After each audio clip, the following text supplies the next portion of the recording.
Sa huling part ng ating kwento ay dito malugod na tinanggap ni Chuzuan ang misyon na ibinigay sa kanya ni Luyin, at sa pagpapatuloy, ay dito dumating na nga si Chuzuan sa Iron Thread Mountain at seryoso niyang tinitingnan ang kanyang buong paligid habang nakasakay sa kanyang espada.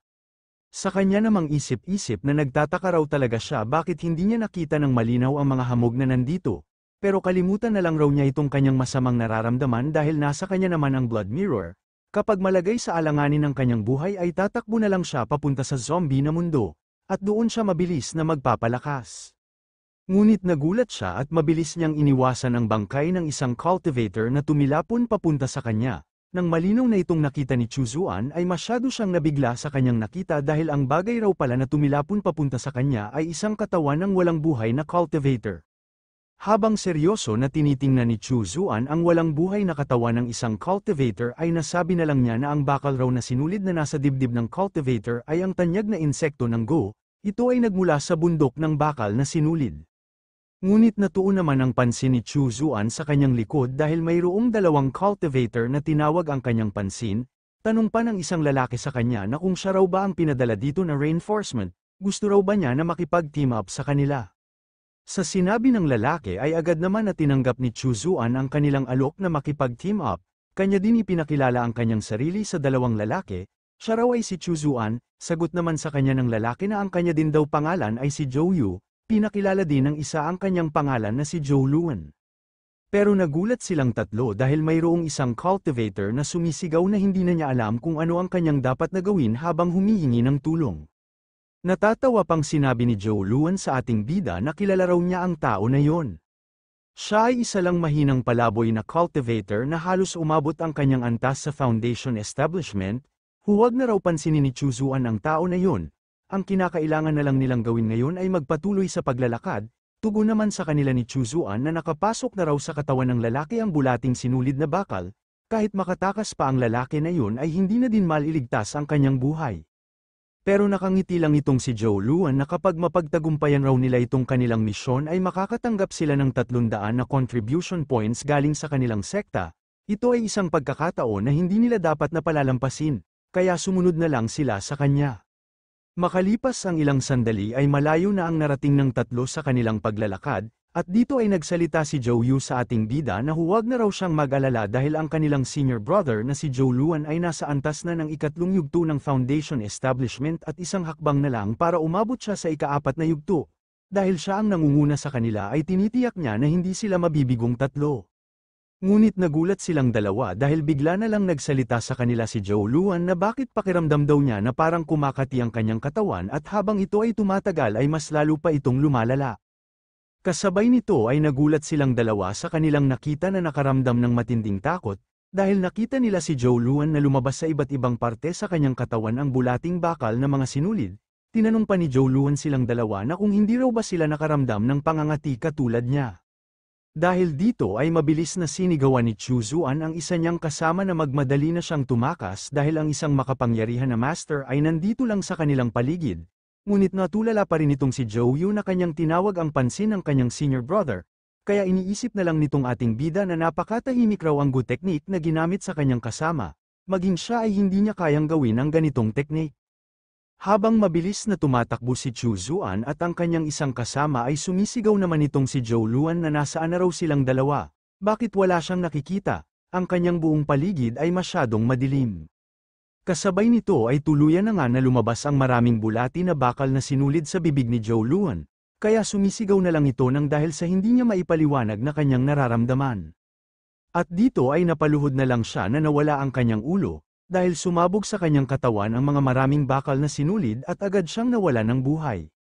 Samantalang makikita naman si Chuzuan at si Zhou Yu na walang tigil silang tumakbo para makatakas sa master na hindi nila nakikita, at napalingon na lang itong si Zhou Yu sa kanyang likod dahil mayroon siyang narinig na boses na kanya silang sinabihan na binabalak pa raw nilang dalawa na tumakas. Huwag na nilang pahirapan ang kanilang mga sarili at ibigay na lang nila ang kanilang mga buhay sa kanya. Sa nangyari ay nagulat si Chuzuan dahil nakita niya ang kanyang kasama na tinamaan ng atake ng kanilang kalaban. At nang paglingon ni Chuzuan sa kanyang likod ay nakaramdam siya ng matinding takot dahil nakita niya ang malakas na atake ng kalaban na papalapit na sa kanya. Nang tumama na ang atake ng kalaban ay agad naman itong hinarang ni Chuzuan gamit ang kanyang teknik, sabay mabilis siyang tumakbo para makatakas. Upang tuluyan na makatakas si Chuzuan sa master na kanyang kalaban ay kanyang ginamit ang Shadow Escape para makaalis na sa lugar kung nasaan ang kalaban na hindi niya nakikita. Nang lumapag na sa lupa si Chuzuan ay makikita ang lugar kung saan siya lumapag ay nagkaroon ng malakas na pagsabog, at makikita siya na hingal na kanyang nasabi na halos namatay na raw siya kanina. Imposible naman daw na mga cultivator lang na nasa antas ng Foundation Establishment ang nakabantay sa Iron Mountain. Nagpapasalamat raw talaga siya sa kalangitan dahil mayroon siyang Bloodfiend Phantom, kung hindi ay tiyak na namatay na siya kanina.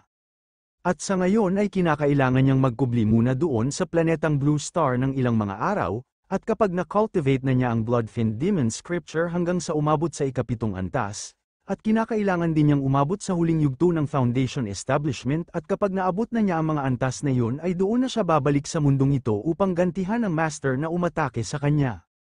Nang tuluyan ng binuksan ni Chuzuan ang kanyang Blood Mirror ay nasabi na lang niya na sa kanya raw pagbabalik ay kinakailangan niyang malaman kung sino ang huwad na Master ang nagbigay ng maling impormasyon patungkol dito sa Iron Mountain. Matapos makabalik si Chuzuan sa Apocalypse na mundo ay makikita siya na inubos niya ang kanyang buong oras sa pag-cultivate para mas lalo pa niyang mapaunlad ang kanyang lakas. Nasabi din niya na kahit masyado raw siyang maraming Yin-Fin Chi bilang kanyang suporta sa pag-cultivate ay kinakailangan pa rin niyang dumaan sa mabagal na pagpipino bago siya makapagpatuloy sa kanyang pag-unlad. At napabuntong hininga na lang siya dahil sa labis na pagod dulot ng kanyang pag-cultivate ng walang tigil, at iniisip din niya na ang kanyang spiritual root ay mayroon lang katamtaman na kakayahan. Ang isang karaniwan na mid-grade na spiritual root na mayroong kaugnayan sa kanyang kapantay ay wala pa rin kahusayan. Sabay tumingin siya sa kanyang libro na kanyang nasabi sa kanyang sarili na ang kanya raw kasalukuyan ngayon na antas sa pag-cultivate ay hindi pa rin kayang baguhin ang kanyang likas na spiritual root, ngunit bukod sa spiritual root ay ang mga cultivator ay maaari ring magkaroon ng tinatawag na acquired spiritual body. Ang pinakamainam na paraan sa ngayon ay palakasin muna niya ang kanyang acquired spiritual body, at sa kabutihan na palad ang kanyang Bloodfiend Demon Refining Sutra ay naglalaman ng isang pamamaraan upang muling buuin ang isang acquired spiritual body. At ang Evil Wood Spirit Body ay nangangailangan ng pagkonsumo ng mga wood attributes at spiritual materials tuwing ikatlong araw, at sa kabuuang 33 araw at 33 na beses ay kapag kanyang maabot ang minor completion. Kapag kanya itong mapagtagumpayan ay ang bilis ng paggaling ng kanyang mga sugat ay tataas ng malaki at tataas din ang kanyang pisikal na depensa at magkakaroon din siya ng kakayahan na kayang kontrolin ang mga puno. Sabay dahan-dahan na nga na tumayo si Chuzuan dahil ito na raw ang kanyang kinakailangan upang mabilis niyang mapaunlad ang kanyang cultivation. Matapos raw niyang isaalang-alang ang kanyang pagpipilian ay ang Wood Spirit Body ang pinakaangkop sa kanyang spiritual root. Sa nakita din niya ay hindi naman ganoon kahirap ang proseso, ngunit ang tangi lang niyang problema ay mayroon raw bang ganoon na materyales dito sa Blue Star. Mukhang kinakailangan raw talaga niyang gamitin ang kanyang maraming oras para maghanap ng ganoon na materyales. Makikita na nga itong si Chuzuan na kanya nang sinimula na maghanap ng materyales na kanyang kinakailangan, ngunit napatigil siya sa kanyang paglipad dahil mayroon siyang kakaiba na nakita sa kanyang ibaba. Ang kanya palang nakita ay itong lungsod na punong-puno ng mga kabute. Kaya napapatanong na lang siya na kung ang lungsod raw ba na ito ay ang lungsod ng mga kabute. Nang lumapag na si Chuzuan sa lungsod para maglakad ay makikita naman itong dalawang kabute na tahimik nila siyang tinitingnan. At nang naramdaman ni Chuzuan na ang mga kabute na ito ay pinapakiramdaman ang kanyang presensya ay agad niyang ginamit ang kanyang teknik na ang Nether Fire Bomb para kanyang pasabugin ang buong lugar. At nasabi na lang nitong ating bida na ang mga kabute raw ba na nasa kanyang paligid ay kayang maramdaman ang mga nilalang na nabubuhay na pumasok sa kanilang teritoryo. Sa panahon raw na siya ay nawala dito sa Blue Star Planet ay marami nang lumitaw sa buong lugar na mga pambihirang mga nilalang. Sa hindi naman kalayuan sa kinaroroonan ng ating bida ay mayroon siyang boses na naririnig. Sinabi pa ng boses na batay raw sa pagkalat ng mga kabute dito sa buong lugar ay dapat nasa Karatighan High Province ang pinagmulan nito. Kung tama din daw ang kanyang pagkakaalala ay minsan inulat sa kanya ng kanyang tauhan na ang nangingibabaw na puwersa sa lugar na iyon ay ang tinatawag na immortal. Ang mga tao pala na naririnig ni Chuzuan ay itong Chief Elder ng boat gang na kanilang pinupuksa ang mga kabute na kumalat sa kanilang buong lugar. Sa kanila namang harapan ay mayroong dalawang humanoid na kabute ang biglaan na lang na lumitaw para silang lahat ay kanilang atakehin. Wala namang sinayang itong Chief Elder ng boat gang dahil dali-dali niyang inatake ang dalawang humanoid na kabute upang hindi na ito makapagbibigay ng sakit ng ulo sa kanilang buong city. Dahil sa mabilis na atake ng Chief Elder ng boat gang ay madali lang niyang tinamaan ang katawan ng humanoid na kabute gamit ang kanyang sandata. Nang bumulagta na sa lupa ang humanoid na kabute ay mabilis naman itong pinagbabaril ng mga tauhan ng Chief Elder ng boat gang. Sinabi pa ng Chief Elder sa lahat na huwag nilang hayaan na magkaroon sila ng sugat. Kahit maliit lang na sugat ang kanilang makuha ay maaari itong pasukin ng spore ng mga kabute at yun ang magdulot upang maging sila ay maging katulad ng mga halimaw na kabute. Ngunit nagulat ang elder ng boat gang at nakaramdam ng pagkabahala dahil nakita niya ang kanyang isang tauhan na nagkaroon ng maliit na sugat sa isa niyang braso. Mungkahi pa ng lalaki sa kanilang elder na ayaw raw niyang maging katulad ng mga halimaw na kabute. Pakiusap patayin na siya ng kanilang elder. Dahil sa tagal makapagdesisyon ng elder ng boat gang ay tuluyan na nga na nagbago ang kaisipan ng lalaki at mabilis niyang inatake ang kanilang elder. Sa nangyari ay mabilis na ginamit ng kanyang elder ang kanyang sandata para kanyang patayin ang kanyang tauhan kahit labag man ito sa kanyang kalooban.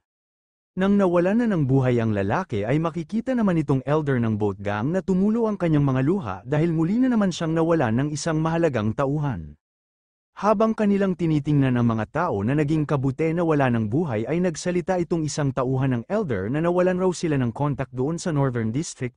Malaki raw ang posibilidad na pati ang lugar na iyon ay tuluyan ng bumagsak maliban sa kanila. At baka ang ibang mga tao doon ay namatay na. Ano na raw ba ang kanilang gagawin ngayon? Sa labis na inis ay napapikit na lang sa kanyang mga mata itong elder ng boat gang na hindi niya matanggap ang sinapit ng kanilang gang. At napamura na lang siya dahil hindi raw talaga niya inaakala na sa loob lang ng isang buwan ay ang mga kabute na ito ay magdudulot ng isang nakakatakot na sakuna. Maging ang Longjiang City sa Linjiang Province ay tuluyan ng sinakop ng mga kabute. Sa ngayon ay nawawala si Ye Nantian ng komandante ng hukbo ng Linjiang, dahil sa kabute na ito ay nabura ang buong hukbo ng militar ng Linjiang City. Sabay nagsalita sa lahat ang Chief Elder ng boat gang na wala na raw silang magagawa dito. Ang kinakailangan na lang nilang gawin ay mabilis na umatras at pumunta doon sa Eastern District para sumakay ng barko at pumunta sa kalagitnaan ng dagat, dahil yun na lang ang tangi nilang paraan para mabuhay. Ngunit nang papaalis na sana sila ay nagulat sila na nakaramdam ng matinding takot dahil mayroong isang nilalang ang nagsalita sa kanilang lahat na kung binabalak raw ba nilang tumakas, masyado na raw huli para gawin nila ang ganoon na desisyon.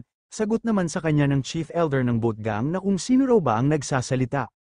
Natatawa naman na tumugon nitong humanoid na kabute na siya lang naman ang kumausap sa kanila. Ang kanyang pangalan ay si Stinky Yellow Mushroom. Masaya siyang makilala silang lahat.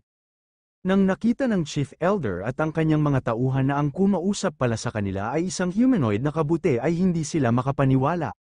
Sabi pa nitong isang tauhan ng Chief Elder na kung tama raw ba ang kanyang naririnig na ang isang humanoid na kabute ang nagsasalita ng wika nilang mga tao, matagal na raw na sumiklab dito sa kanilang mundo ang zombie apocalypse at marami na siyang nakita na iba't ibang klaseng kagilagilalas na bagay, pero ang ganitong humanoid na kabute na nagsasalita ay ngayon pa lang niya nakita. Sa sinabi ng lalaki ay natatawa na lang itong dilaw na kabute na kanya silang sinabihan na silang lahat raw ay mga mahihina. Paano na lang kaya na sumama na lang sila sa kanya at magiging katulad niya sila na isang kabute?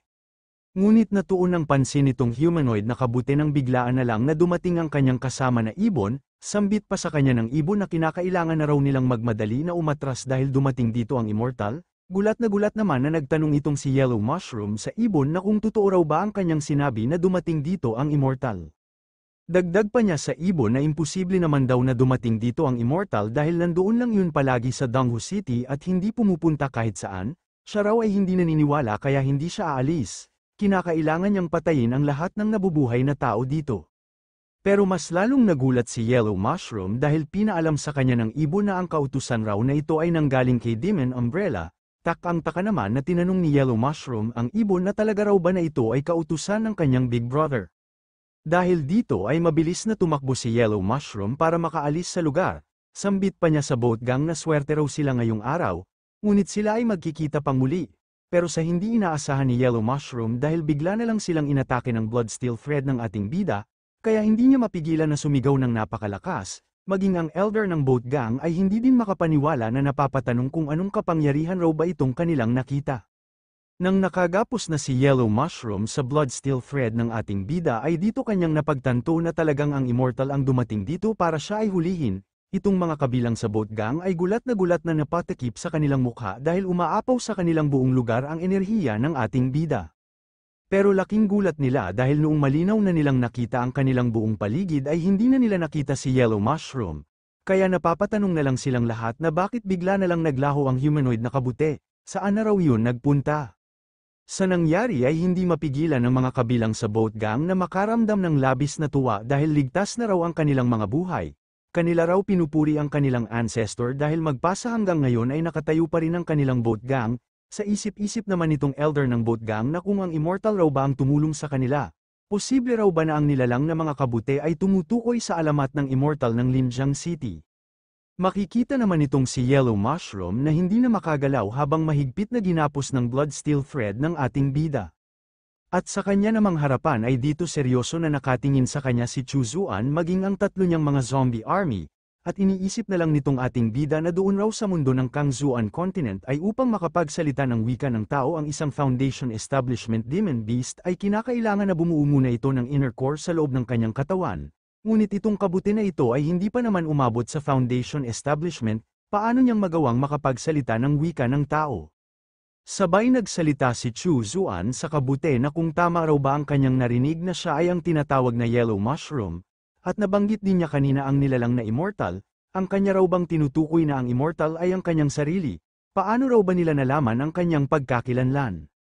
Sa katanungan ng ating bida ay tumingin lang sa kanya si Yellow Mushroom na hindi nagsalita. Nang dahil sa ipinakitang kilos ni Yellow Mushroom ay nakaramdam ng inis ang ating bida na kanya siyang sinabihan na mukhang ayaw pa raw niyang magsalita. Gusto raw ba niya na pipilitin na lang niya siyang umamin? Kung hindi raw siya umamin ngayon ay mas mabuti pang gagawin na lang niya siyang inihaw na kabute. Kasabay nito ay ginamit na nga ni Chuzuan ang kanyang kasanayan na ang Blood Refining Fire para kanyang sunugin itong si Yellow Mushroom, at makikita itong si Yellow Mushroom na sumisigaw ng napakalakas dahil sa init ng apoy ng ating bida. Itong tatlong mga alagad na zombie ni Chuzuan nang kanilang nakita ang isang malaking kabute na niluto sa kanilang harapan ay hindi nila mapigilan na tumulo ang kanilang mga laway sa sobrang bango ng kanilang naamoy. Natatawa pang sinabi ni Chuzuan sa kabute na ang kanya raw amoy ngayon ay masyadong masarap. Kapag natapos na raw siyang lutuin siya ay ipapakain niya siya sa lahat niyang mga tauhan, gusto raw ba niya na ganoon ang kanyang sapitin? Wala naman alinlangan nitong si Yellow Mushroom na kanyang sinabi sa ating bida na magsasalita na raw siya kung ano ang totoo. Dahil ang totoo alam na nila ang pagkatao ng ating bida matagal na panahon na ang nakalipas, kaya't sinasadya nila na iwasan ang Donghu City. Dagdag pa ni Yellow Mushroom na sinabi sa kanya ng kanyang senior brother na masyado raw makapangyarihan ng ating bida kaya kung maaari ay kanila siyang iwasan. Sa mga binanggit ni Yellow Mushroom ay nagtanong sa kanya ang ating bida na mayroon pa pala siyang senior brother. Ilan raw ba lahat ang katulad niyang humanoid na kabute? Paliwanag naman ni Yellow Mushroom na 4 raw silang lahat, ang una ay si Demon Umbrella, ang pangalawa ay si Leopard Spotted at ang pangatlo ay si Green Hat Fungus, siya naman ay si Yellow Mushroom, silang lahat ay walang intensyon na kalabanin ng Immortal, kaya maaari raw bang pakawalan na niya siya? Ngunit laking gulat ni Yellow Mushroom dahil imbis na pakawalan siya ng ating bida ay nakangiti lang sa kanya si Chuzuan na kanya siyang sinabihan na gusto raw talaga niya na palayain niya siya. Pero sa kanyang nakita ngayon ay palihim siya na nagpapalabas ng kanyang enerhiya, nagpapadala raw ba siya ng senyales sa kanyang mga kasama habang sinusubukan niya siyang gawin na katulad niyang kabute.